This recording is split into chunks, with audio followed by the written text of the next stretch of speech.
কিরে আফিয়া, এইভাবে উঠান ঝাড়ু দিলে চলে? চোখে কিছু দেখিস না? তোর মা বাবা তোকে কিছুই শেখায়নি নাকি গরিব ঘরের মেয়ে বলে কাজ শেখানোর সময় পায়নি? মা, আমি তো ভালো করেই পরিষ্কার করেছি। যদি কোথাও ময়লা থেকে থাকে আমি আবার পরিষ্কার করে দিচ্ছি। আপনি শান্ত হন মা। আহা, কি ভদ্রতার অভিনয়! তোর এই শান্ত মুখটা দেখলেই আমার রাগ আরও বেড়ে যায়। মনে হয় ভিতরে আমাকে নিয়ে উপহাস করছিস। না মা, কি বলেন আপনি?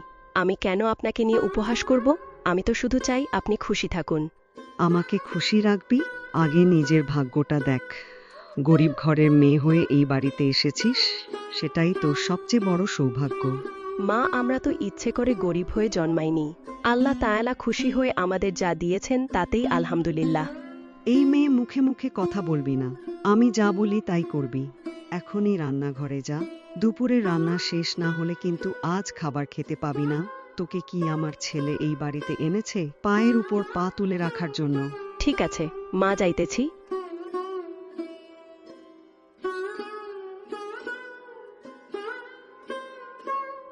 কে দেখে যে এরকম মেয়েকে ঘরে নিয়ে আসলাম? পোড়া কপাল আমার। এই মেয়ে ভালো করে রান্না করবি। কি রান্না করছো? কয়েকদিন ধরে মুখে দেওয়া যায় না?